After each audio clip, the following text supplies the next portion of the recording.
Acclame pour le roi des rois, le Seigneur des seigneurs, celui pour qui nous sommes là en réalité. Nous voulons nous effacer, nous tous, pour lui laisser toute la place, parce que c'est lui qui mérite de régner. C'est lui qui mérite toute la gloire. C'est lui qui mérite cette belle ovation et je pense que on peut faire mieux que ça. Je sais qu'on peut faire mieux que ça. Gloire à Jésus. Merci beaucoup. Merci. Merci. Veuillez vous asseoir. Avec tout le respect que nous vous devons. Je voudrais vous saluer dans le beau et précieux nom de notre Seigneur. À tout Seigneur, tout honneur. Nous voulons rendre la gloire à celui qui nous a appelés et qui nous a invités ici. D'abord le Seigneur Jésus-Christ. Le roi que nous adorons. Le roi que nous aimons. Mais c'est aussi l'occasion de remercier de tout cœur et sincèrement ce merveilleux couple qui fait un travail monstrueux dans le chant du Seigneur. J'ai beaucoup de respect et beaucoup de considération pour leur vie et pour le travail qu'ils font. C'est pourquoi être associé à cet événement est un grand privilège. Je remercie ce couple pour l'attention maintes fois portée sur notre modeste personne. Et nous voulons simplement être dignes de cette confiance. Merci apôtre, merci docteur. Je voudrais vous rassurer d'une chose. Quand j'arrive ici, je me sens à la maison, je suis chez moi. Donc, je ne mets pas les gants parce que je participe à la construction de cet édifice. Comme le docteur a su le dire, nous sommes issus d'un moule commun. Vous verrez qu'il y a beaucoup de similitudes et beaucoup de ressemblances dans notre manière de faire et même de vivre. Nous sommes passés par le même moule qui nous a qualifiés, qui nous a préparés de longue date pour qu'au temps fixé par Dieu, nous entrions nous aussi dans notre appel et dans notre vocation pour accomplir ou pour servir la vision de Dieu pour notre génération et préparer la génération à venir. Je bénis le Seigneur pour mes collègues orateurs à cette édition. Je bénis l'orateur qui vient de me précéder. Moi, je les appelle les machines à prêcher l'évangile.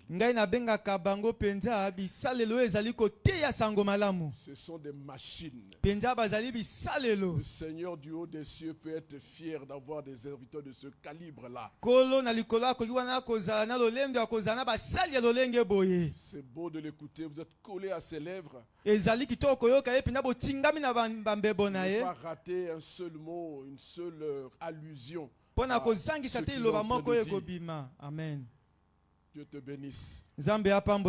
Mon cher cadet et ma maman Kalora, notre épouse, et nos enfants que je vois là-bas au fond de la salle. Mais je voudrais dire un mot tout à fait spécial à un homme qui a forgé sans le savoir. Ma foi est celle de bien d'autres, de ceux de ma génération, avec ses productions audiovisuelles. Na makambo na ya loyembo o ezali komona na miso toko yoka. Aline a fredonné un air ici qui est resté légendaire dans nos cœurs. Wana maman Aline ayemba ki loyembo moko etikala ki na mitema na biso. À l'époque, il n'y avait pas beaucoup de support comme aujourd'hui. C'est peut-être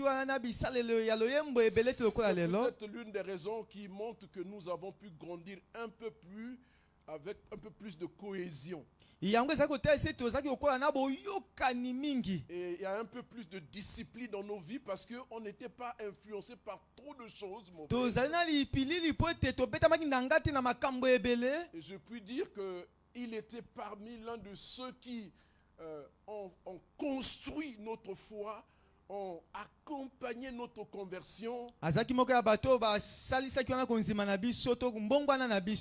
Avec ces audios qu'il mettait sur des cassettes à l'époque. Je ne l'avais jamais vu. Et pourtant je le connaissais déjà. Et je bénis le Seigneur. Pour moi c'est un privilège de partager ce podium avec lui. Et peut-être que c'est une fusion générationnelle qui est en train de se produire là. Passer la main. J'estime que c'est des gens qui ont bossé, qui ont travaillé, qui ont construit des vies. Et nous, à leur suite, nous voulons avoir cette ambition à notre tour aussi, d'influencer les générations futures. Peut-être pas de la même manière. Parce qu'aujourd'hui, il y a tellement de concurrence et l'évêque a su le dire. Le docteur a su le dire. Nos enfants ont du mal à s'identifier à nous-mêmes. Une fois quand vous les écoutez, vous dites, mais est-ce qu'il est allé ramasser tout ça? Quand je parle là, je suis en train de parler de l'apôtre Bernard Dadier Bitambila. Je voudrais vraiment que nous fassions une ovation spéciale pour ce humble serviteur de Dieu et pour la grâce de Dieu qui continue de couler sur sa vie. Lorsque je me disais pouvoir l'approcher, je pensais voir un vieillard fatigué. Maintenant, je vois un jeune homme plein de force, plein de puissance. Qui a dit qu'on est vieux? Qui a dit qu'on est vieux? Non, on est jeune. Alléluia. Amen. Sois béni, cher apôtre. Je ne peux pas imaginer. Il y avait lui, il y avait la sœur Lily Sumbela. Avec ses chants. Mon identité, je suis enfant de Dieu, prince héritier, co-héritier du Christ. Jésus m'a donné toutes les armes pour combattre Satan afin qu'il soit vaincu. Pourquoi je serai triste? Christ est à moi, je suis en Christ et Christ lui est à Dieu. Tout est accompli, tout est accompli. Tout accompli. Tout accompli. Voilà les choses qui nous ont construits. Quand j'écoute les choses, je dis, mais ça sort d'où encore? En tout cas, soyez bénis, soyez bénis, soyez bénis. Merci à maman Aline à mon frère, l'apôtre Willy, de m'avoir associé à cet homme. Beaucoup de respect, beaucoup de considération, et aussi beaucoup d'amour. Amen. Amen. Amen. Amen. Je salue tous les éminents serviteurs de Dieu qui sont là. Je vais paraphraser le docteur pour dire, je me garde de vous citer chacun, parce que je ne suis pas sûr de vous citer tous. Au risque de frustrer quelqu'un. Je vous respecte pour le travail que nous faisons ensemble. Chacun de nous prend son lot son lot de souffrance, moko na moko wana ne pa ine ya pasi ya botungisami, mais aussi son lot de joie pe esika ne ya isengo au service de notre merveilleux Dieu. na bosala wana ya nzambe na biso azali malamu. C'est une bénédiction de vous avoir ici. Ezali pamboli ya kozala na bino awa. Et ce n'est pas que nous ayons quelque chose de particulier. Ezali tete po tozali loko ya bokeseni. Je sais que chacun de nous a de quoi édifier les autres. Que Dieu nous bénisse. Je voudrais prier. Seigneur, merci pour cette 11e édition.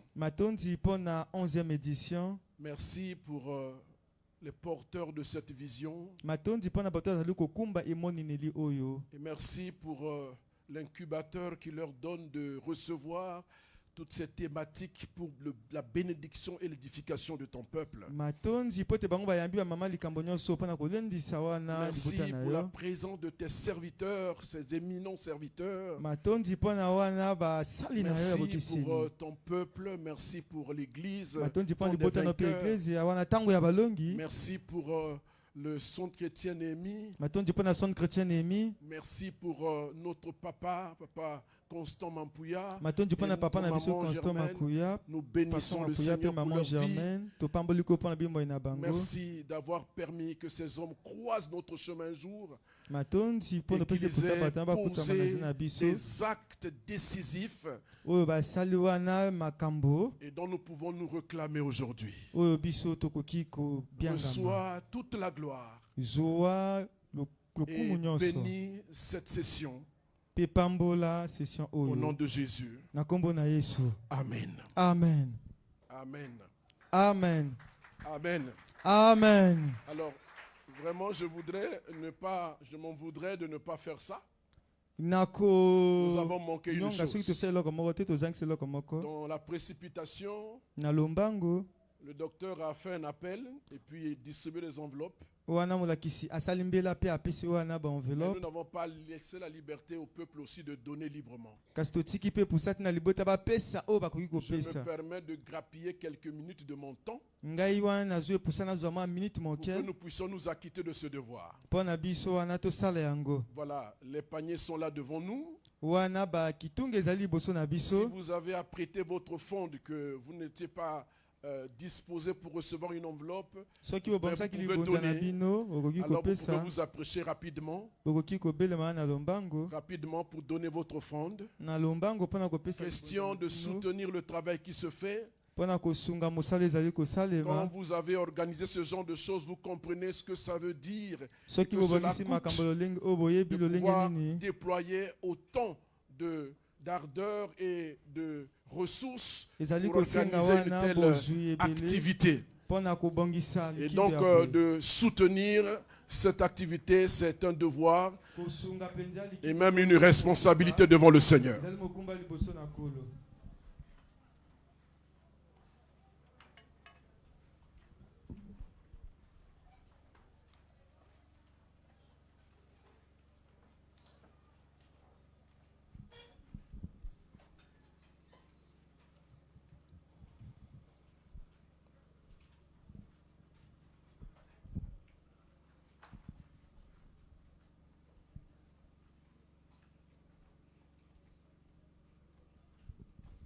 Te rendons gloire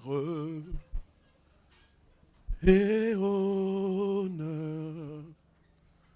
Nous levons nos mains pour t'adorer, exalter ton saint nom.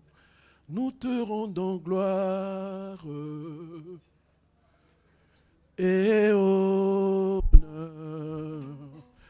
Nous levons nos mains pour t'adorer, exalter ton saint nom. Nous te rendons gloire et honneur. Nous levons nos mains pour t'adorer, exalter ton saint nom. Nous te rendons gloire et honneur. Nous levons nos mains pour t'adorer.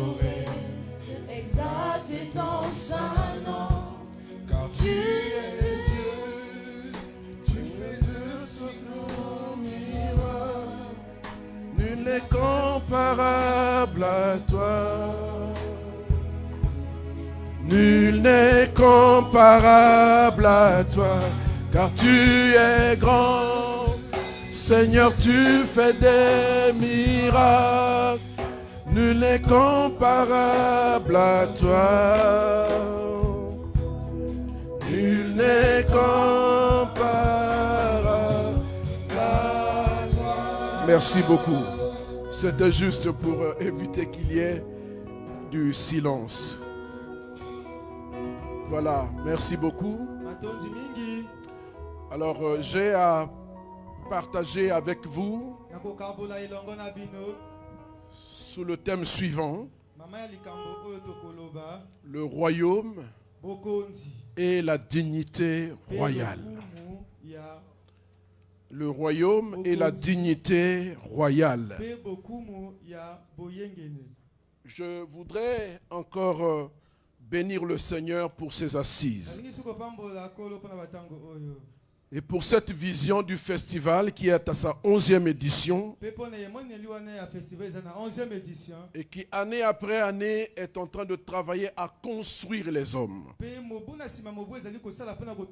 Les serviteurs de Dieu et à préparer une génération ou des générations qui vont prendre le relais. Un proverbe chinois dit ceci. Si tu veux planter pour 1 an, plante des céréales. Maïs, arachide, tout ça. Ce sont des plantes d'un cycle de 3 mois. Et en une année, on peut avoir 2 récoltes. Mais si tu veux planter pour 10 ans, plante des arbres. Pendant du temps avant de commencer à produire. Mais lorsqu'il commence à produire, vous pouvez être heureux d'avoir planté. Mais si tu veux planter pour 100 ans, plante les hommes.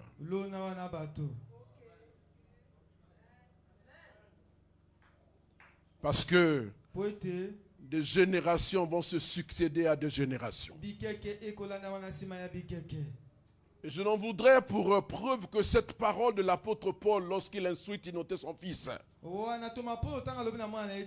est devenue emblématique dans notre contexte, qui dit ce que tu as reçu, entendu de moi, en présence de nombreux témoins, confie-le à des hommes fidèles qui soient capables à leur tour de l'enseigner à d'autres. Ça devient comme un principe de vie. Si nous voulons vivre et être certains d'avoir été utiles à la postérité, il faut que nous ayons appris de nos pères, et qu'à notre tour, nous puissions travailler à transmettre fidèlement, je dis bien transmettre fidèlement, à plus forte raison dans les temps où nous sommes, où l'ivraie a vraiment pris la forme du blé. À entendre les gens parler de Dieu, vous pouvez avoir la certitude qu'ils ont Dieu, qu'ils sont avec Dieu. Mais lorsqu'on creuse un peu, comme un de mes fils disait, il y a des chrétiens, quand tu les vois, tu as l'impression que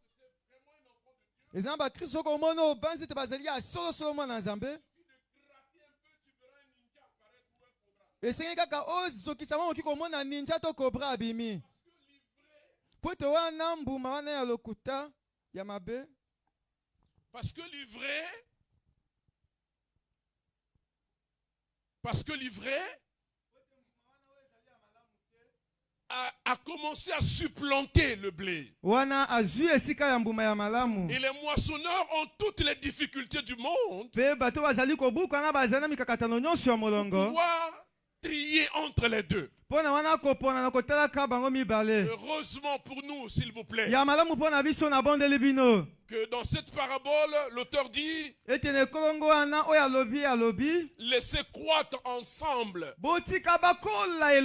jusqu'à la moisson. Laissez croître ensemble jusqu'à la moisson. Parce que les moissonneurs qui entreront en action le moment venu sont loin de faire la confusion. Ils seront triés et bien triés pour ne pas risquer de laisser passer l'ivraie au milieu du blé. Alléluia. Amen. Et moi j'aime à dire: rira bien qui rira le dernier. Rira bien qui rira le dernier. Donc nous avons besoin de construire des hommes. Et du loin que je me souvienne, ce festival a incarné, a réussi à asseoir sa réputation pour construire des hommes, pour bâtir la foi, établir les gens dans leur appel, susciter des ministères, pour appeler des hommes et des femmes à entrer chacun dans son appel et dans sa vocation. Je vais peut-être vous choquer ce soir, mais je dis et j'affirme toujours à mes enfants quand je prêche: à mesure que nous approchons de la fin, et je le dis à mes étudiants à l'institut, il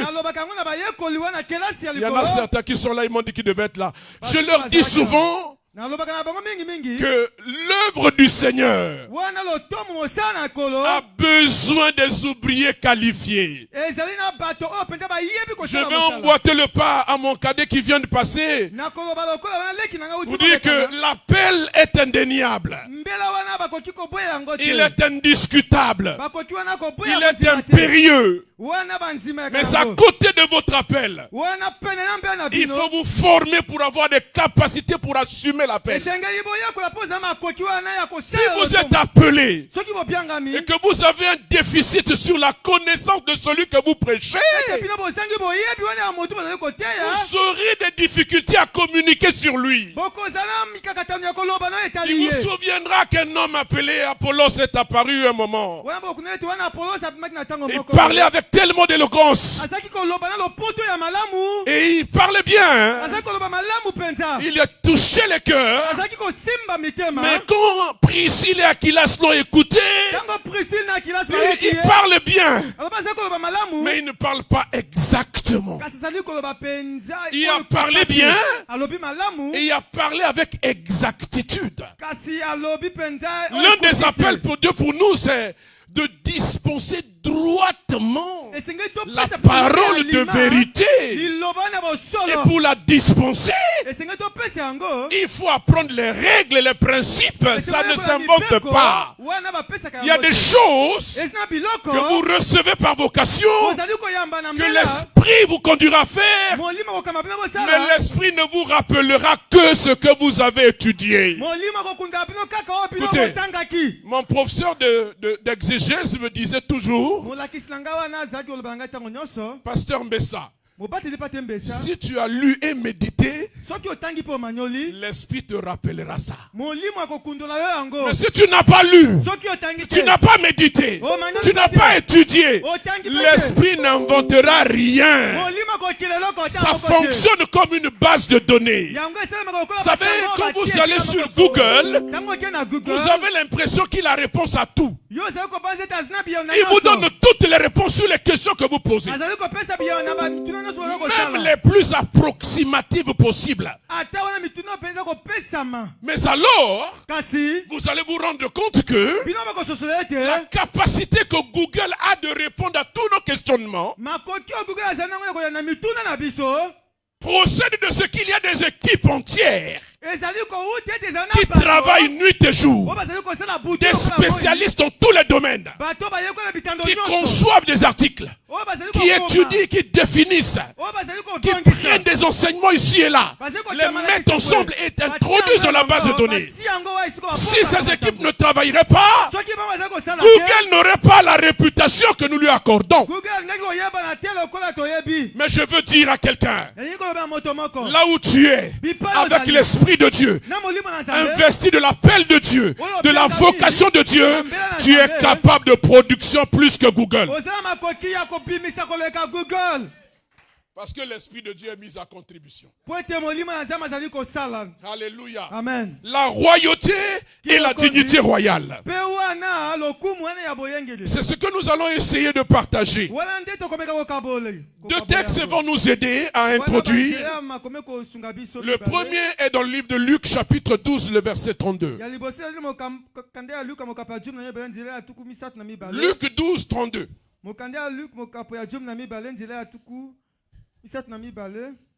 Luc 12, 32. Celui qui m'a appris à prêcher m'a dit qu'il faut répéter le passage au moins 3 ou 4 fois. Parce qu'il y a des gens qui sont longs à écrire. Ne crains point, petit troupeau, car votre Père a trouvé bon de vous donner le royaume. Ne crains point, petit troupeau, car votre Père a trouvé bon de vous donner le royaume. Le deuxième texte est dans le livre d'Apocalypse, au chapitre 1er, le verset 9. C'est le vieux Jean couché sur son lit dans sa reclusion perpétuelle dans l'île de Patmos.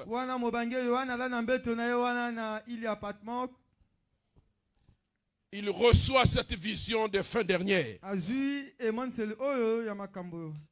Il y a quelque chose qu'il dit et qui me touche particulièrement.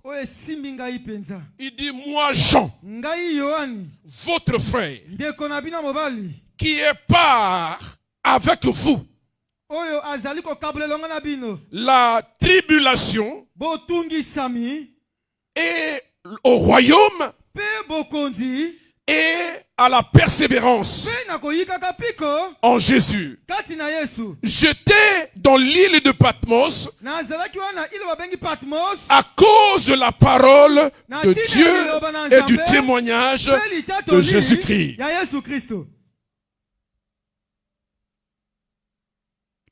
L'apôtre Jean ici relève 3 choses qui sont la part des enfants de Dieu. Et par extension, la part des serviteurs de Dieu que nous sommes. Et nous ne pouvons pas nous dispenser de cela. Il dit, il est notre frère. Il se présente comme notre frère. Et qui a part avec nous. D'abord à la tribulation. Parce qu'en tant qu'enfant de Dieu, et qui plus est, en tant que serviteur de Dieu, les tribulations sont notre lot quotidien. Mais à côté des tribulations, il dit nous avons part au royaume, mais aussi à la persévérance. Quand vous mettez cette triptyque ensemble, tribulation, royaume et persévérance, pour résumer la vie chrétienne. À cause de notre attachement à Christ, le Seigneur dit, vous aurez des tribulations. Il n'a pas fait mystère de cela. Que les tribulations arrivent, ça ne devait pas nous émouvoir. Et l'apôtre Paul appelle cela nos légères afflictions du moment, qui participent de notre construction. de notre développement, pour nous conférer le caractère qui convient, pour assumer la foi et pour entrer au service du roi. Il dit, nous avons part ensemble au royaume. Le royaume de Dieu. Le royaume dont Dieu est le patron, le chef. Mais un chef bienveillant, à la différence des chefs de ce monde, où le texte dit, les rois de ce monde martyrisent leur peuple. Mais le nôtre est bienveillant. Il n'est pas un roi ubuesque, il n'est pas un roi retardataire, il n'est pas un roi totalitaire, mais c'est un roi bienveillant. Et il a plu à lui de nous donner le royaume. Alléluia. Amen. Alors c'est quoi le royaume? Le royaume, dans notre contexte ici, le royaume dans notre contexte ici, c'est la sphère immatérielle, intemporelle, dans laquelle se manifeste l'autorité souveraine de Dieu. En un mot, le royaume, c'est le règne de Dieu. Et j'ajoute le règne sans partage de Dieu.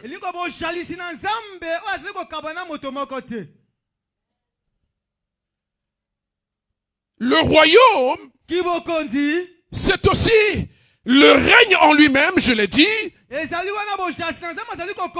mais aussi l'autorité et la souveraineté de Dieu sur toute sa création. Même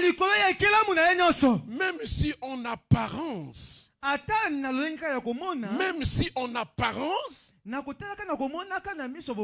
on peut avoir l'impression de l'absence de Dieu. Mais en réalité, il règne sur cet univers. Et en disant cela, je devrais faire cette mise en garde à tous ceux qui sont élevés en dignité. À tous ceux qui ont la prétention de gérer la destinée des autres. De savoir qu'ils ne sont pas le démiurge de la vie et de la vérité. Au-dessus d'eux, il y a un véritable qui règne. Et c'est lui vraiment qui règne. Et tous les autres règnent de façon temporaire et éphémère. C'est pourquoi il faut un peu d'humilité. Lorsqu'on est élevé, d'abord de croire qu'au-dessus de moi, il y a quelqu'un qui est plus élevé. Et c'est lui qui me régente, c'est lui qui m'établit pour que je règne. Et que je puisse régner en tenant compte des intérêts de celui qui m'a établi et de ceux sur lesquels on m'a établi. Alléluia. Amen. Le royaume, c'est cet espace qui nous concerne, dans lequel nous nous trouvons.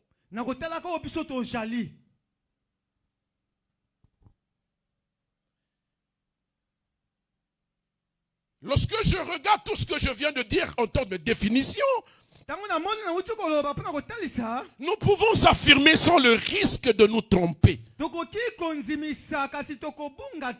que dans le royaume, il y a trois choses que nous devons retenir. La première, c'est que Dieu nous donne le royaume. Donc nous avons le royaume. Il est en nous. Même si on ne le voit pas. Vous voyez, nous sommes un peuple à part. Un peuple mis à part, sanctifié. Qui vit pour Dieu. Nous avons le royaume et les principes du royaume. C'est pour cela que nous nous interdisons certaines choses que tout le monde peut faire. Alléluia. Amen. J'ai entendu une servante de Dieu en train de dire, quand vous regardez tous les hommes par principe, aucun ne peut être fidèle par lui-même.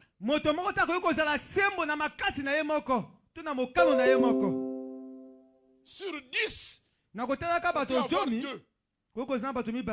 peut-être même un. Mais la plupart de ceux qui sont fidèles à Dieu, y compris à leurs femmes, le sont parce qu'il y a une loi qui est là qui lui interdit l'infidélité. Moi je dis oui. Parce que si vous prenez la constitution que j'ai, je suis fait de chair et de sang. Personne d'autre nous ici n'est du marbre. Personne n'est du fer. Personne n'est du bois. Même lorsque nous disons par principe que ma femme est la plus belle du monde, c'est pour se convaincre soi-même.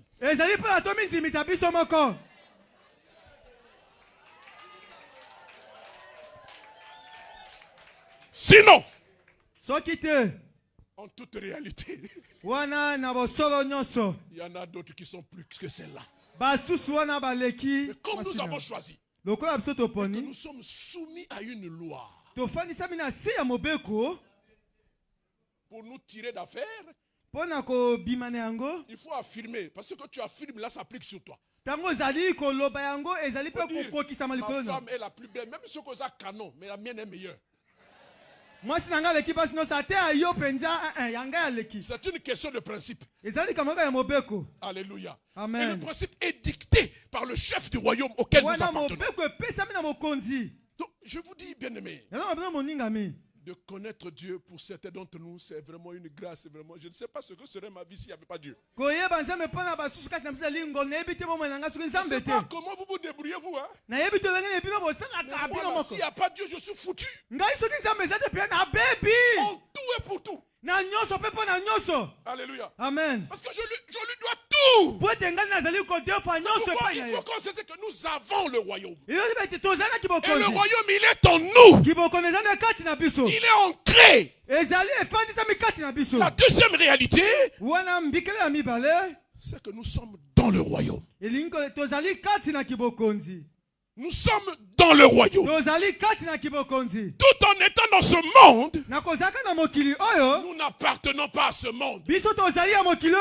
Nos habitudes, notre vécu, notre façon de parler, notre façon d'être, nos actes quotidiens sont le reflet des principes du royaume. Et parce que nous sommes dans le royaume, qui pour le moment a des allures invisibles, nous sommes conscients dans notre esprit. Nous appartenons à une sphère de vie qui n'est pas contrôlée par ce monde. Pourquoi ne soyez pas étonnés quand tout le monde fait quelque chose et que vous, chrétiens, au milieu de ces gens, vous faites comme eux, ce ne sera même pas Dieu qui vous fera le reproche. Ce sont eux. C'est ce qu'ils vont te dire. Oh, même toi, tu fais comme nous. Parce qu'ils savent que tu es différent. Tu appartiens à un autre royaume. Tu n'es pas dans les mêmes échelles de valeur. Tu n'as pas les mêmes principes de vie. Écoutez-moi bien. Les gens nous observent en silence. Ils savent qui nous sommes. Et ils grettent la moindre occasion où nous allons flancher pour nous faire le reproche. Alléluia. Amen. C'est pourquoi tenons-nous bien. Parce qu'il y va de la réputation du royaume.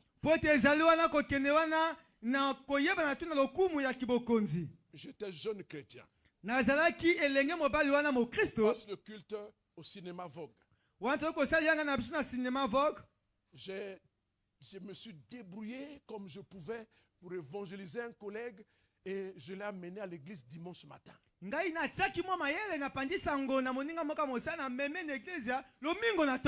pendant que nous marchions, j'étais fier d'amener mon ami. On arrive, on entre dans la salle. Et l'ami voit une protocole. Il dit, qu'est-ce que la fille a fait ici? Il dit, oh, mais c'est notre protocole ici. Il me dit, Denis, tu n'es pas sérieux? Oh, je dis, mais qu'est-ce qu'il y a? C'est notre soeur, elle fait le protocole ici. Il dit, non, ton affaire là n'est pas sérieuse. Je m'en vais. Et il a pris ses clics et ses claques, il est parti. J'étais député, désolé. Alors, j'ai chargé la soeur. Tu as vu le garçon avec lequel je venais?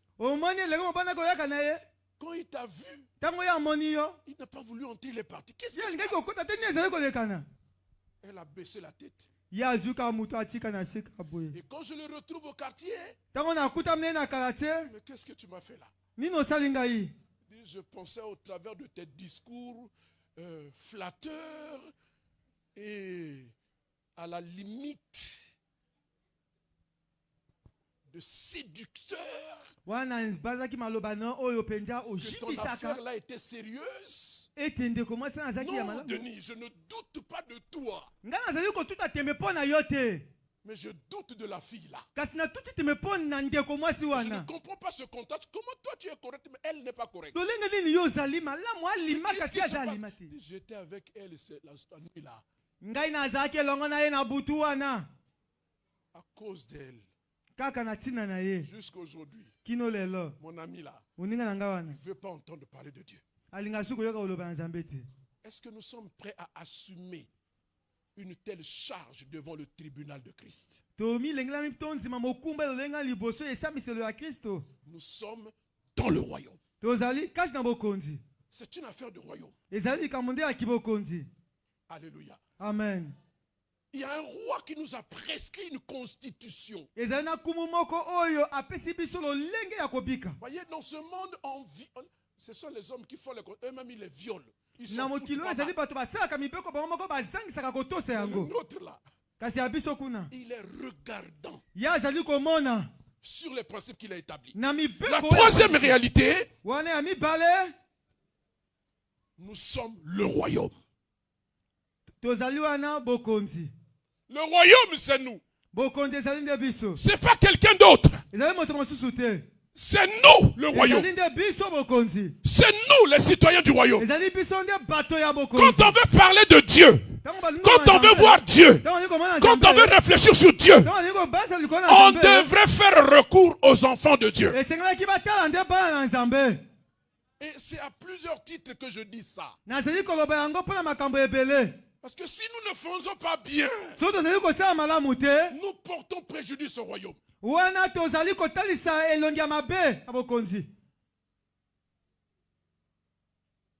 C'est pourquoi j'insiste que devenir enfant de Dieu, c'est la meilleure chose qui nous soit arrivée. Mais assumer cet enfant de Dieu, c'est la plus lourde responsabilité que nous avons. Parce que nous sommes le royaume. Dieu, on ne le voit pas. Si on veut voir Dieu, on le verra au travers de son église. Un penseur a dit ceci. Le chrétien est une Bible ouverte pour les païens.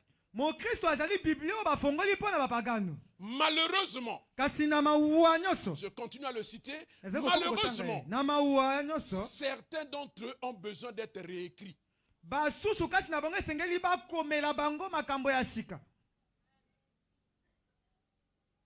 L'image qu'il renvoie dans le monde, elle est contre nature. Elle dessert les intérêts du royaume. Comment entre-t-on dans le royaume? Je vais aller rapidement. Jean chapitre 5, 3 pardon. Jean 3 versets 3 à 5. Nous connaissons bien ce texte. Jean 3, 3 à 5. Jésus lui répondit, en vérité, je te le dis. Si un homme ne naît de nouveau, il ne peut voir le royaume de Dieu. Nicodème lui dit, comment un homme peut-il naître quand il est vieux?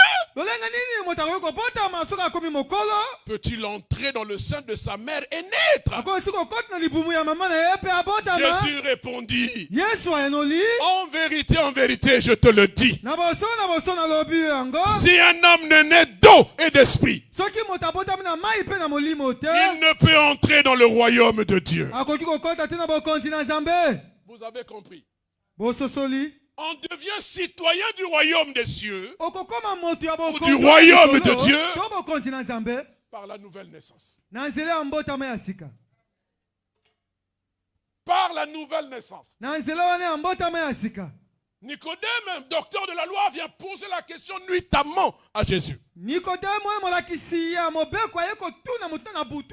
sais que tu es un docteur venu de Dieu.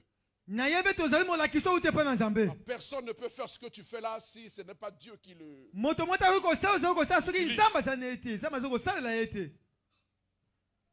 Docteur de la loi. Pourquoi je suis d'accord avec l'évêque tout à l'heure? Nombreux sont entrés dans le champ. Un homme qui livre les loups dans la bergerie. Et par ces temps qui courent où le monde est devenu complètement au désarroi, le chômage est devenu endémique dans nos pays. Servir Dieu est devenu comme un débouché. Beaucoup de personnes ont mal de vocation. Un jour, j'étais quelque part dans une maison de multiservice pour faire des photocopies. Et pendant que j'étais en train de photocopier le cours de fondement de la foi, parce que je devais enseigner ça aux enfants, il y a un monsieur qui était là à côté, qui était aussi en train de faire les photocopies. Et il me voit, il s'est permis de lire ce que j'avais. Et il se permet de m'invectiver pour me dire, oh, tu es dans ce business-là. Si moi entrer dedans, je vais être ton partenaire. Je vous assure, mon son n'a fait qu'un tour. Je me suis rappelé le jeune homme intrépide que j'étais. J'ai voulu lui rentrer dedans. J'ai senti mon esprit s'irriter au-dedans de moi. J'ai failli lui rentrer dedans. Je l'ai regardé. J'ai serré mes dents comme 4 heures. Prêt à lui fondre dedans. Et il a remarqué que je n'étais pas content. Et il s'est excusé vite. J'ai dit, monsieur, je ne connais pas qui vous êtes. D'abord, vous êtes impoli. Parce que vous êtes permis de lire mes documents.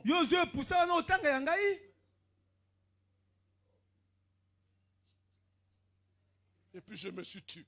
Le gars n'a plus fait la photocopie, il est sorti en vitesse. Mais cela est caractéristique de l'image que nous renvoyons dans le monde. Nous sommes les représentants d'un royaume le plus illustre qui puisse exister. Avec un roi glorieux. Et nous devions refléter le roi que nous servons.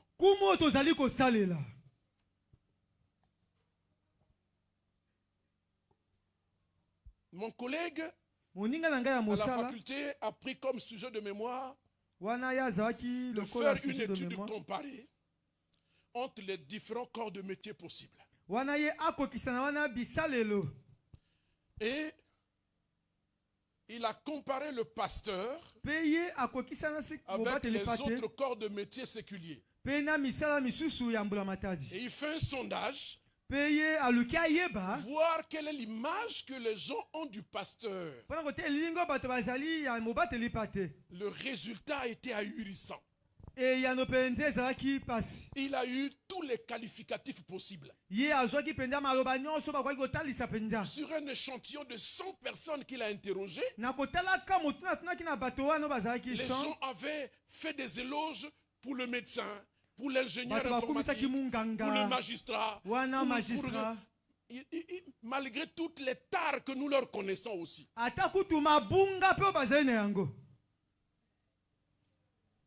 Mais quand il s'est agi d'apprécier le métier du pasteur, c'est des escrocs. C'est des gens qui détruisent le foyer des gens. Ce sont des bandits, des voleurs. Tous les qualificatifs possibles. Et moi je dis, cher ami, nous nous tenons devant le Seigneur. Et nous avons cette responsabilité pour notre génération et pour celles qui arrivent. Non seulement d'arrêter le massacre, mais de travailler à restaurer l'image du serviteur de Dieu et du royaume auquel nous appartenons. Et j'ai cette prétention. Alors que certains commencent à dissimuler leur titre de pasteur, moi je l'arbore bien volontiers. Et je voudrais que nous fassions cet effort. Que cette conférence et bien d'autres qui s'organisent dans la ville mettent l'accent sur la restauration de l'image du serviteur de Dieu et du royaume. Nous ferions œuvre utile. Et Dieu sera content et satisfait. La nouvelle naissance, cette rencontre avec Jésus, qui est fondamentale. Si elle n'a pas eu lieu, si elle a raté, tout l'édifice qui en découlera sera un édifice qui s'écroulera à ce coup sûr. C'est pourquoi, bien aimé, moi j'enseigne l'herméneutique à l'Institut. C'est la science de l'interprétation. Quand je reçois les étudiants, je dois les bousculer. Je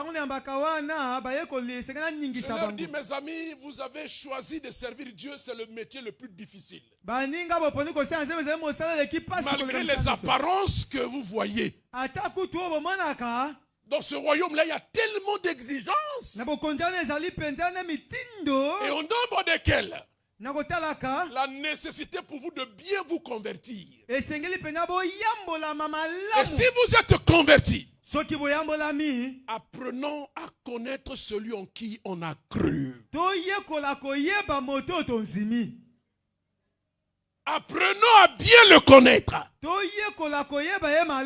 ne peut enseigner aux autres que ce que l'on connaît bien. Si vous connaissez approximativement, moi je parle toute proportion gardée dans les limites de la révélation disponible. Ce qui a été révélé, nous devons le connaître. Et on les connaît comment? Si en étudiant les Écritures, en étudiant les Écritures, et quand on doit étudier, ça veut dire que on doit être capable de développer notre capacité à comprendre le texte biblique.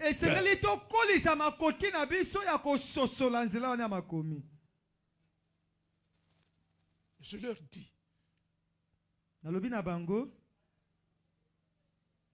que dans l'art oratoire, ou l'art de la prédication. Nous avons 1% de l'illumination. 1%. C'est-à-dire capter la pensée de Dieu.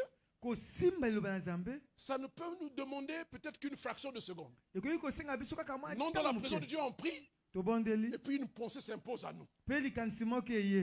Après, il faut construire le message. Il faut trouver le texte approprié. Il faut l'étudier avant de pouvoir prêcher. 99% de transpiration. Pour étudier. Pour être sûr que ce que je dis, c'est ce que le texte dit. Parce que par principe, tout lecteur est un interprète. Mais est-ce qu'on interprète bien? Il y a des règles, il y a des principes. Vous pouvez prendre un passage et vous l'interprétez par ailleurs. Il y a des gens, quand tu les écoutes prêcher, il a fait un hors-sujet. Il a donné un thème, il a lu un texte, mais tout ce qu'il dit est par ailleurs. Maintenant, comme on a la coutume d'avoir un peuple qui exulte, qui saute, qui trépigne, qui gesticule, Benjo, yes, révélation. Ok. Quand on a fini, qu'est-ce que tu as compris? La foi vient de ce que l'on entend. Et ce que l'on entend vient de la parole de Dieu. C'est ce que l'on entend là qui construit la foi. Mais si on a entendu des mauvaises choses, des choses incorrectes, la foi qui en résultera sera une foi bancale. Et une foi bancale va produire un salut bancal. Un salut bancal va produire la mort. Les conséquences d'une mauvaise interprétation ne se font pas voir tout de suite. C'est comme une plante qui pousse les racines avant de sortir sa fleur. Et quand elle sort sa fleur, ces racines nocives sont déjà allées très loin. Quand je dis ça aux étudiants, il y en a qui disent je ne vais plus prêcher. L'appel de Dieu. L'appel de Dieu. Pour nous tous. En tant qu'enfants de Dieu. Est un appel à la prédication. Dieu nous appelle tous à prêcher. Mais pas forcément ici. Alléluia. Amen. Le problème c'est que nous tous on veut seulement prêcher ici. Alléluia. Amen. Non, revenons. Nous sommes le royaume. Et le monde voit Dieu au travers de nous. On y accède par la nouvelle naissance. C'est pourquoi j'ai aimé ce que le docteur a dit tout à l'heure. Vous allez avoir des gens qui se sont introduits dans le ministère, mais au fond, ils ne sont pas convertis. Et par conséquent, ne sont même pas passés par les eaux du baptême. Ce sont ces gens qui commettent de gros dégâts. Il vous souviendra qu'à Bétou, un homme a égorgé son fils sous prétexte que Dieu lui avait parlé. Il avait entendu Dieu comme Abraham avait entendu, sauf que Abraham avait bien entendu Dieu. Et comme il était sincère dans sa foi et vrai, Dieu lui a dit non. Je vois maintenant que tu m'aimes. Regarde à côté, il y a un bouc. Abraham n'a pas égorgé Isaac. Pourquoi tu as tué Isaac? Voyez? Omoni. Erreur herméneutique. Wana asali mbeba ya kolimbola. Ce que nous négligeons peut produire de graves effets. Il dit, ajoutez à votre foi la connaissance. Ça va ensemble. Il n'y a pas besoin de créer une contradiction entre les deux, une dichotomie, ça va ensemble. C'est l'un sans l'autre, c'est pas possible. C'est l'un avec l'autre. On est rempli du Saint-Esprit. On est assis dans la parole. Ça produit de grandes choses. Alléluia. Amen. Alléluia. Amen. Parce que nous sommes le royaume. La nouvelle naissance est nécessaire. Quelle est la nature de ce royaume? Le royaume que nous avons revêt 3 dimensions importantes. La première, c'est une réalité intemporelle. Ce concept de royaume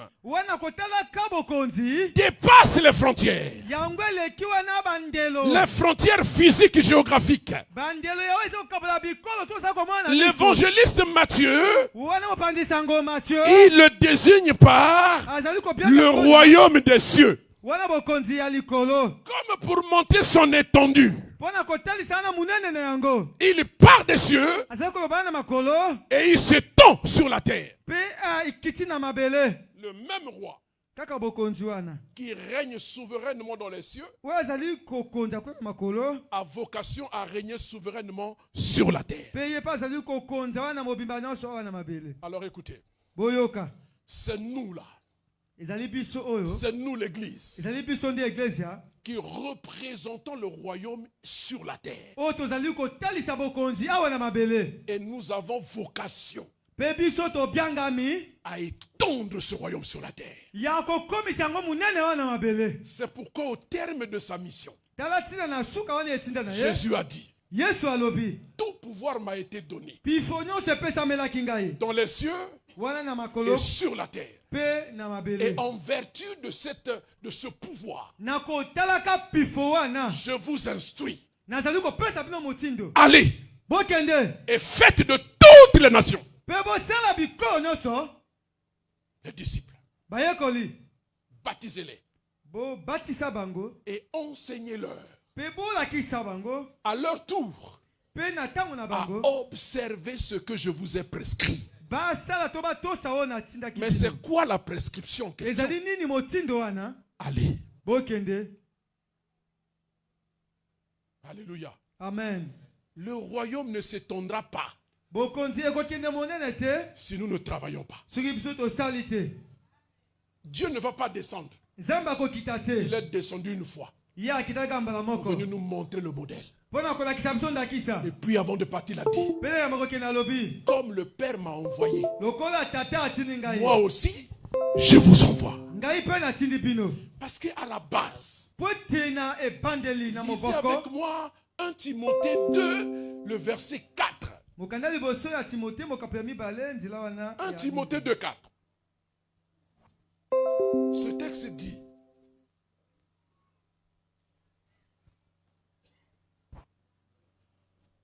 « 1 Timothée 2, 4. 1 Timothée 2, 4. Le passage dit que Dieu veut, dans 1 Timothée 2, 4, Dieu veut qui veut que tous les hommes soient sauvés et parviennent à la connaissance de la vérité. Je voudrais que nous le lisions ensemble, s'il vous plaît. 1 et 2. Qui veut... Non, à la place de qui là? Pardonnez-moi. À la place de qui? Pardonnez-moi s'il vous plaît. À la place de qui là? On va dire Dieu. Ok? Amen. 1 et 2. Dieu...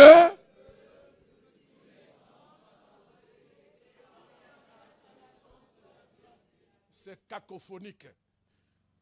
On va le relire ensemble. 1 et 2. Dieu veut que tous les hommes soient sauvés et parviennent à la connaissance de la vérité. Alléluia. Amen. Alléluia. Amen. Voilà la vision de Dieu. Il veut le salut de tout homme. Et moi j'ajoute de tout l'homme. Dieu veut. C'est sa volonté. Et comme c'est sa volonté, elle doit s'accomplir. Par qui? Par son église. Dans le cadre du royaume. La mission que nous avons, c'est d'étendre le royaume. Que cette volonté de Dieu, notre patron, le chef du royaume, puisse s'accomplir. Alléluia. Amen. Alléluia. Amen. Quel prétexte trouverons-nous si cette volonté de Dieu n'est pas accomplie? Et comme pour faire utile, Dieu dit que cette volonté soit accomplie. Vous, mon église, allez faire de toutes les nations mes disciples. Allez prêcher la bonne nouvelle à toute la création. Celui qui croira et qui sera baptisé sera sauvé. Voyez l'obligation que nous avons, c'est de faire entendre à tout homme sur la terre cette voix de Dieu. Quant à la décision, elle appartient à celui qui écoutera. Il ne faut pas que nous soyons un jour taxés de n'avoir pas permis à certains d'écouter cette voix.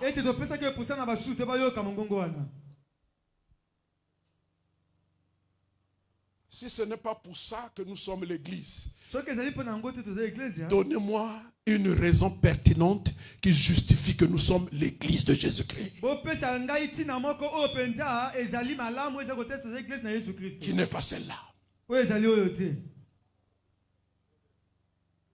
Tout pouvoir m'a été donné. Dans les cieux, sur la terre. Allez. Il parle à l'église. Alléluia. Amen. Le royaume était une réalité intemporelle. Mais il est aussi une réalité intérieure à chaque croyant. C'est pourquoi nous avons dit tout à l'heure 3 réalités. Nous avons le royaume. Il est en nous. C'est la réalité intérieure qui nous fait courir, qui nous fait transpirer comme ça, comme des malpropres. Écoutez-moi très bien. Dieu a caché ces choses aux gens sages dans la manière de ce monde. Et il a libéré cette révélation à ceux qui sont pauvres en esprit comme nous d'autres. Écoutez-moi bien. Si ces gens-là avaient compris le bien fondé, une telle conférence, ce n'est pas toi et moi là qui s'assierait là. Alléluia. Amen. Et nous autres serviteurs de Dieu là, il y a des gens qui se seront accaparés de nous. Soit seulement mon pasteur à moi, mais la méprise qu'il porte sur nos vies nous permet d'être utiles à ceux qui veulent bien, qui ont l'intelligence de Dieu. Alléluia. Amen. Ne jouons pas avec ça. C'est une question de vie et de mort. Il y va de l'avenir des peuples. Il y va de la réputation de notre Dieu. Ça dépasse nos petites personnes. Ça dépasse nos petites ambitions. Quand nous devons voir grand, voyons grand. Ayons de l'ambition. Luc 17. Luc 17, verset 21. C'est une réalité intérieure, je l'ai dit, et présente.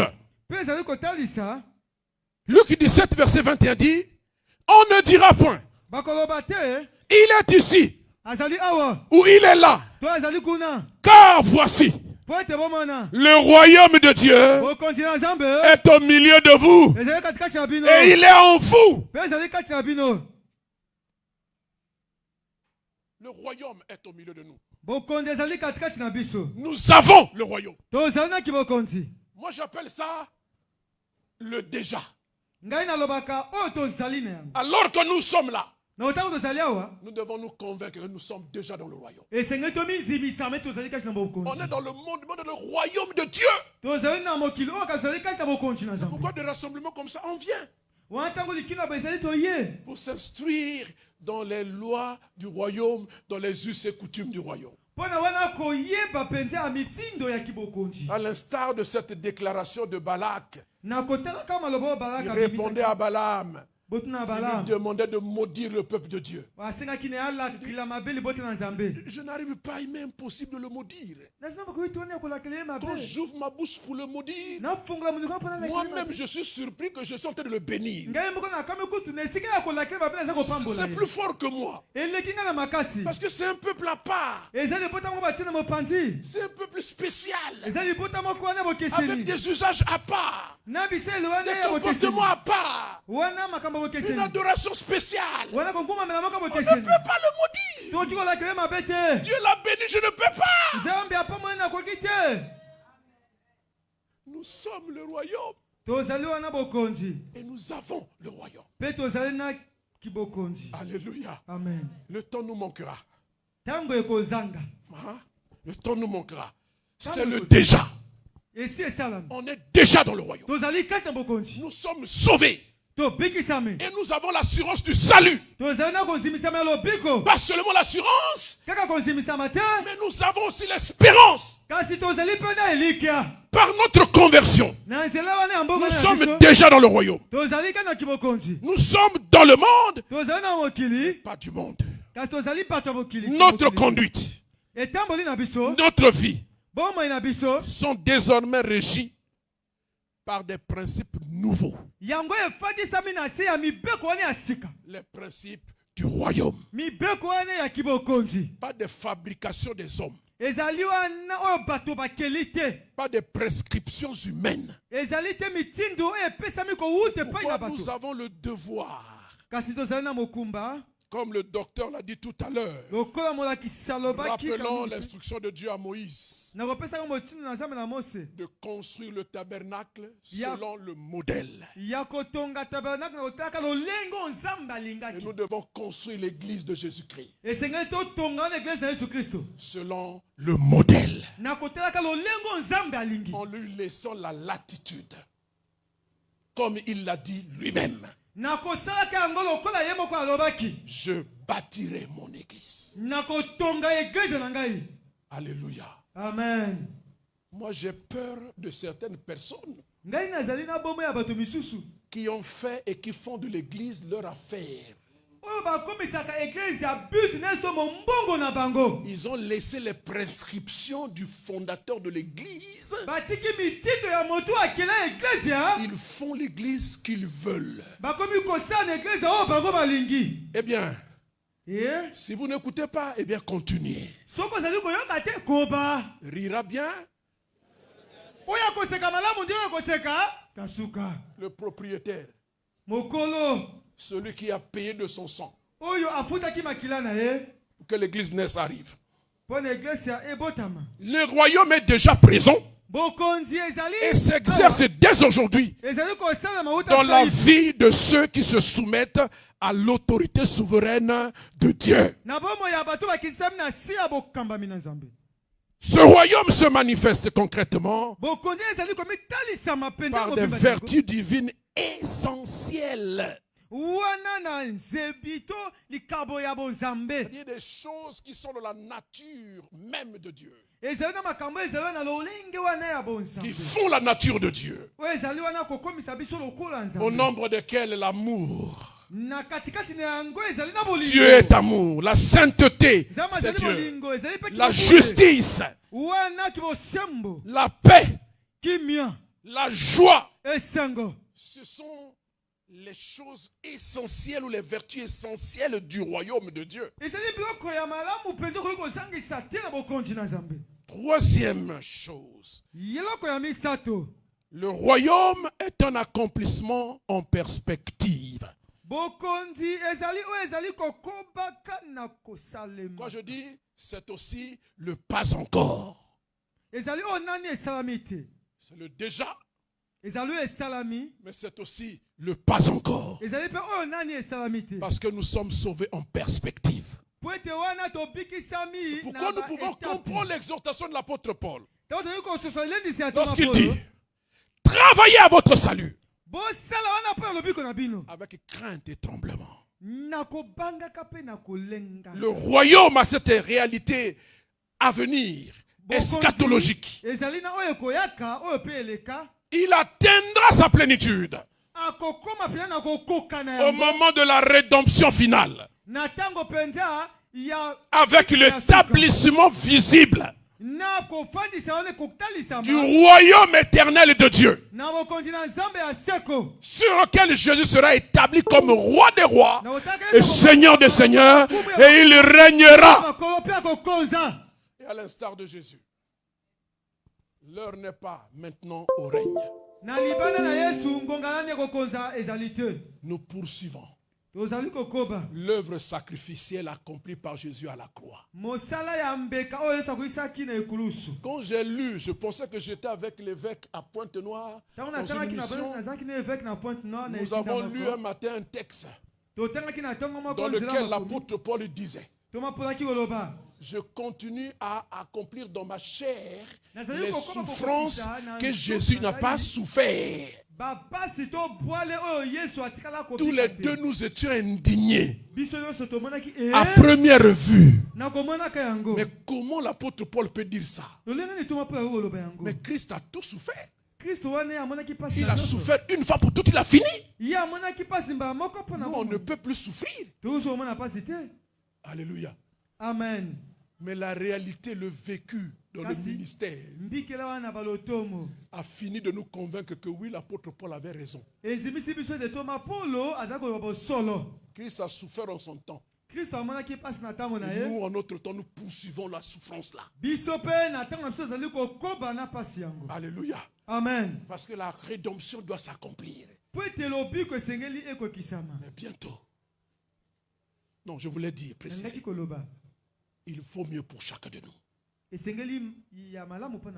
que nous souffrons comme martyrs, c'est-à-dire comme témoins, et non pas comme meurtriers. Quand tu passes par la souffrance, les épreuves, le docteur a dit tout à l'heure que le ministère est assorti d'épreuves. Mais il faut aussi s'interroger. Parce qu'il ne faut pas faire de confusion. Est-ce que je souffre comme un martyr ou alors je souffre comme un meurtrier? C'est différent. Tu es en train de souffrir parce que tu as des mauvaises œuvres. Mais si on t'attrape, on te bastonne, on te déchire les vêtements comme on a fait à l'apôtre Paul et Silas, on te blesse, on te jette dans la prison intérieure, on va te juger demain matin. Parce que tu as osé délivrer la femme qui avait l'esprit de Python et nous on ne peut plus gagner d'argent à cause de toi. C'est ça la souffrance des martyrs. Mais si on te met en prison parce que tu as couché avec la femme d'autrui, il faut pas te plaindre que Dieu m'a laissé. Il faut être scrupuleux. Alléluia. Amen. Alléluia. Amen. Les caractéristiques du royaume. Aïe, aïe, aïe.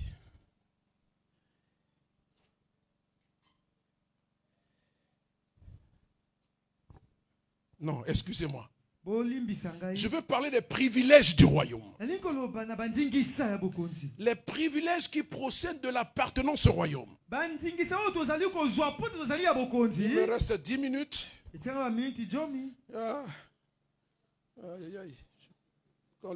Quand l'apôtre disait hier que 1h30 c'est bon. Je peine à peine de commencer comme ça, que c'est 1h30 ils sont en train d'épuiser. C'est la conférence. Alléluia. Amen. J'ai encore une journée après demain je vais savoir comment jongler. Amen. Alléluia. Amen. Les privilèges qui procèdent de l'appartenance au royaume. Il y en a plusieurs, je vais vous en parler d'un seul. Je veux parler de la promesse que Dieu nous fait d'hériter le royaume. L'héritage du royaume. Elle est une espérance qui s'appuie sur une promesse divine. Une promesse catégorique. Assortie d'un serment formulé par Dieu lui-même en son propre nom, comme pour engager sa personne. Et par conséquent, sa réputation. Jacques chapitre 2. Le verset 5. Et nous lirons aussi Romains 8, 14 à 18.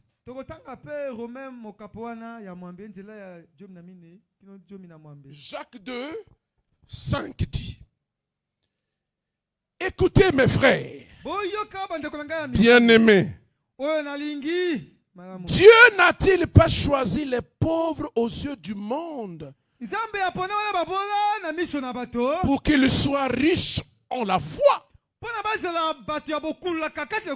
et héritiers du royaume qu'il a promis à ceux qui l'aiment?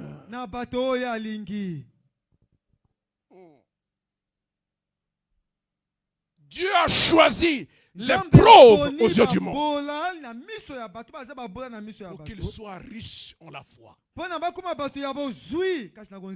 Ces gens choisis là, c'est toi et moi. Le monde nous trouve que nous sommes pauvres. Parce que il est difficile à un riche d'entrer au ciel, pas plus qu'à un taureau de passer par le chat d'une aiguille. Parce que les richesses corrompent l'âme. Et quand vous voyez un homme qui est riche et qui vient adorer Dieu, respectez-le.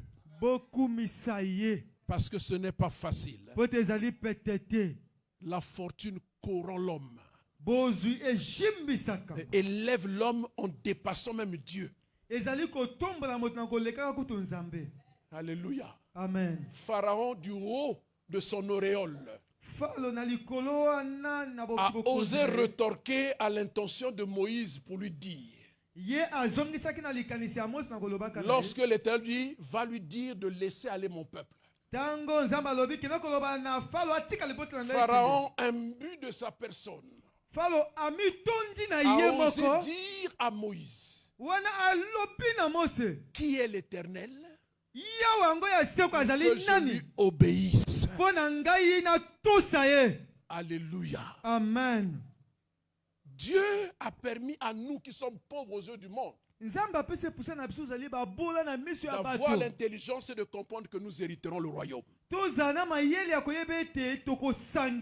il en a fait une promesse ferme. de nous donner le royaume. Alléluia. Amen. Nous avons le royaume. Nous sommes dans le royaume. Et nous sommes le royaume. Alléluia. Amen. Voilà, Dieu l'a fait par serment. Il a fait une promesse assermentée. Maintenant, regardez ce que l'apôtre Paul dit aux Romains pour amplifier cet engagement de Dieu. Il dit, Romains 8, 14 à 18. Car tous ceux qui sont conduits par l'Esprit de Dieu sont fils de Dieu. Voilà le postulat. Nous sommes devant un texte qui développe un raisonnement, il développe un raisonnement en apogée. C'est-à-dire que Dieu monte pour nous introduire, nous faire culminer dans sa volonté parfaite. Le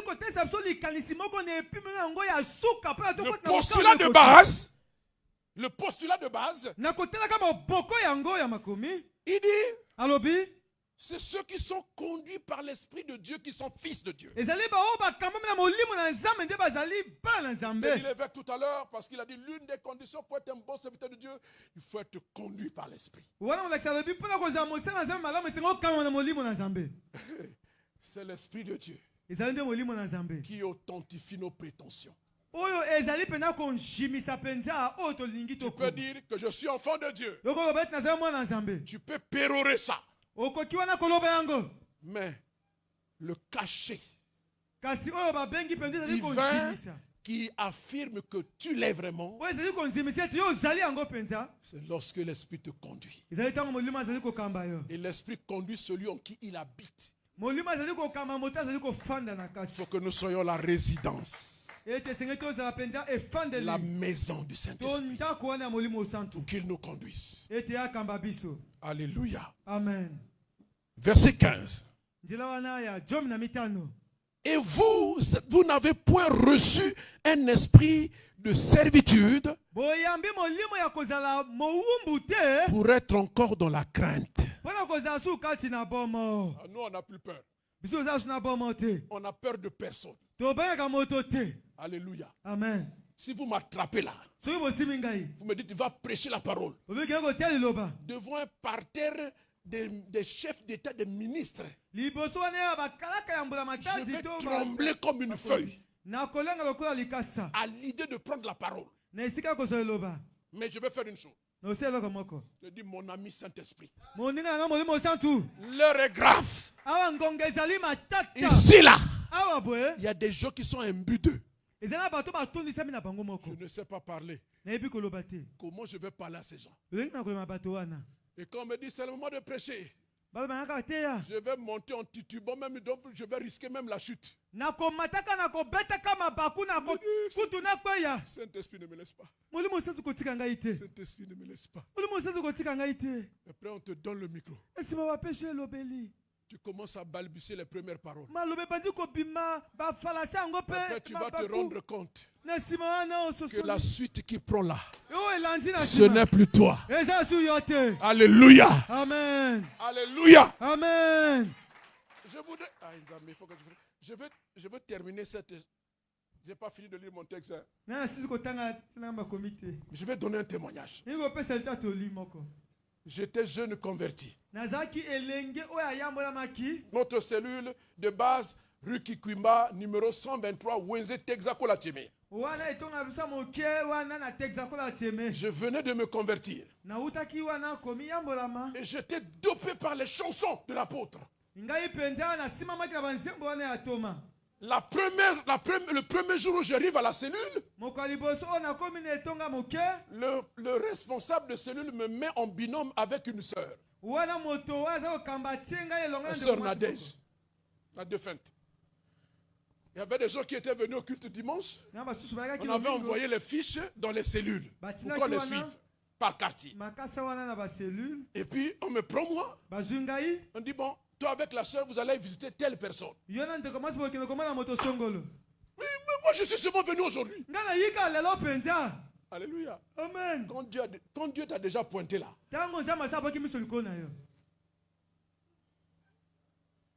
Bon, on nous a donné 2 fiches. Heureusement pour nous, la maison de notre soeur que nous devions visiter n'était pas loin. Apôtre, nous sommes partis avec la soeur. C'est toi qui vas parler. Hein? Il dit non, ça c'est toi. C'est toi qui dois parler. Je ne sais pas, qu'est-ce que je vais dire. Et pendant qu'on marchait, je tentais de réfléchir. Je vais dire quoi? Qu'est-ce que je vais dire? Et pendant que je réfléchissais, 1 Corinthiens 7, 17 est tombé. C'était le seul verset que j'avais retenu. Si quelqu'un est en Christ, il est une nouvelle créature. Les choses anciennes sont passées. Voici toutes les choses sont devenues nouvelles. J'ai dit, et mais si la question ne correspond pas avec ça, bon, on est arrivé, on arrive dans une parcelle cossue avec un gardien devant. On se présente, nous sommes venus voir la sœur, elle était occulte. Je vais juste terminer le témoignage. Hein. Alors, oui, madame est là, elle va vous recevoir. Et puis nous sommes on nous a reçus dans un salon cossu. Fauteuil en cuir.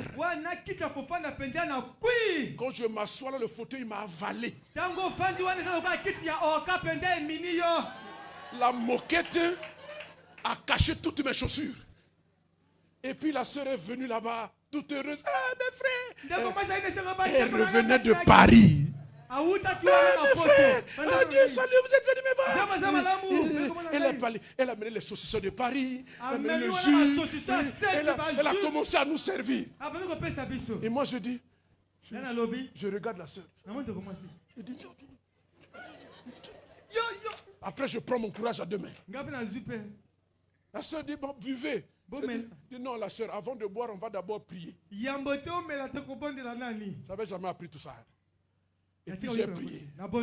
Quand j'ai fini de prier, maintenant il faut parler à la sœur. Je ne sais pas par où commencer. Bon, la sœur, tu sais que tu étais venue à l'église, non? Bon, on nous a dit de venir te voir pour te montrer là où il y a la cellule.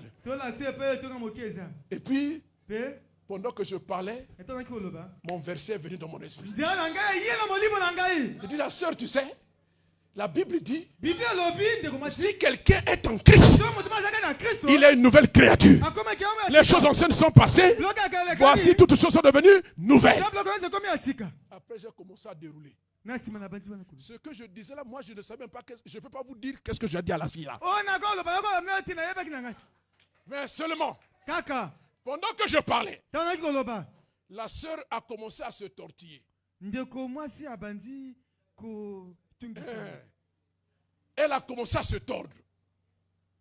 Et puis, elle roule sur la moquette. Elle bouscule la tablette et le jus renversé. Je dis, mais merde. Le jus est renversé comme dans années. Et puis, elle a commencé à se... Je dis, la sœur. Mais comment? Je dis, va, cours à la cellule. Va appeler les frères. Alléluia. Amen. Histoire vraie. Et quand heureusement pour nous, le responsable nous attendait.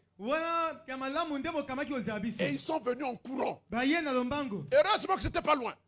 Et quand ils entrent, le responsable regarde et dit, oh, mais c'est le démon. Et je le vois, il commence à chasser. Au nom de Jésus, sors! Ah bon, c'est comme ça qu'on fait? Moi aussi, je suis... Allez, sors! Allez, sors! Ah, sors! Voilà comment j'ai chassé mon premier démon. Parce que je sais, j'ai le royaume. Je suis dans le royaume. Et je suis le royaume. Le pouvoir du royaume.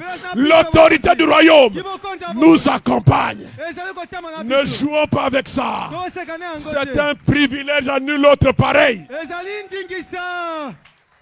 Que Dieu te bénisse. On va continuer samedi. Alléluia. Amen. Ma forteresse. J'aime tellement ce chant. Oh, mon bouclier, c'est toi, Seigneur. Ma forteresse, ma forteresse. Est-ce que tu peux le dire de tout ton cœur? Mon bouclier. Mon bouclier, c'est toi, Seigneur. Dis encore ma forteresse. Ma forteresse, c'est toi, Jésus. Mon bouclier, c'est toi, Seigneur. Que ta puissance. Que ta puissance. Demande la puissance, nous sommes le royaume. Sur moi. L'onction, l'onction. Il accompagne les membres du royaume. Je dis ma forteresse. Ma forteresse. Oh, c'est toi, Jésus. Mon bouclier, mon bouclier. Oh, c'est toi. Je dis ma forteresse. Oh, c'est toi, oh, Jésus. Mon bouclier. Gloria Balanceaka. Oh, que ta puissance. Oh, descends sur moi. L'onction divine. L'onction divine.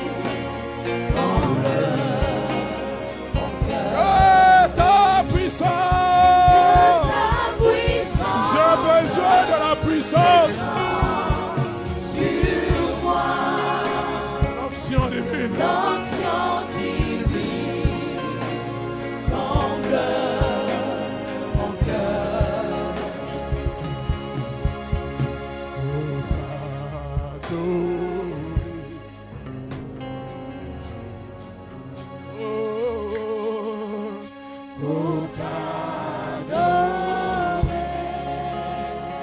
Pour t'adorer, pour t'adorer. Nous sommes un peuple élu, un sacerdoce royal. Je me tiens devant toi pour t'adorer.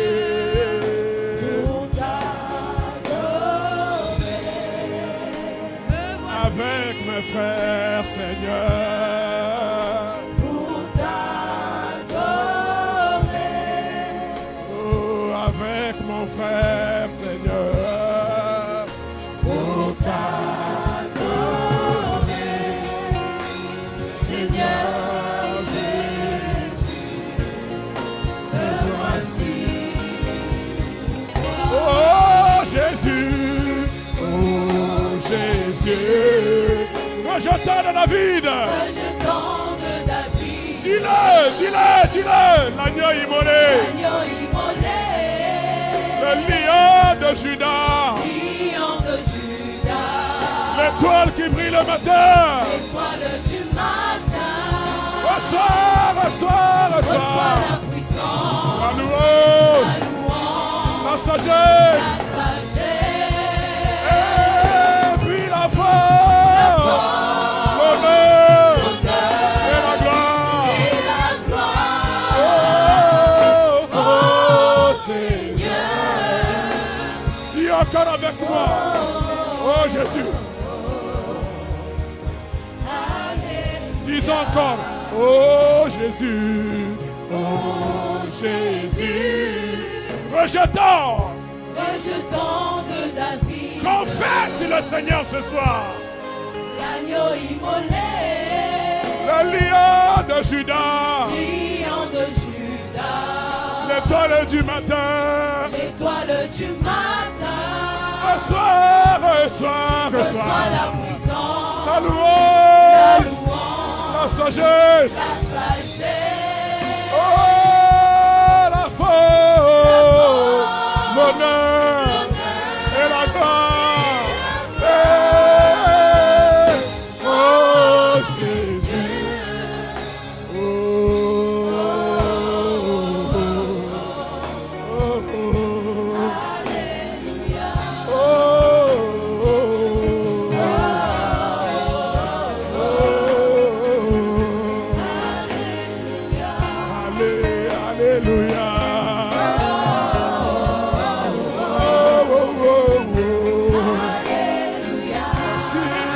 Merci Seigneur.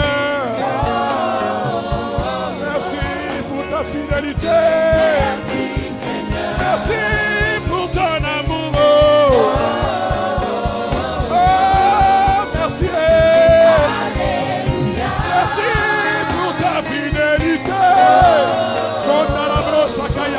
Oh, merci Seigneur. Oh, merci pour ta grandeur.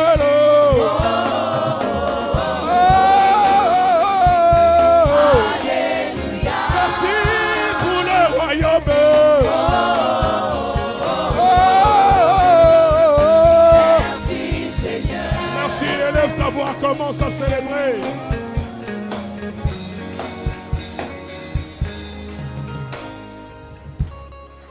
Célèbre le roi. Parle à Jésus.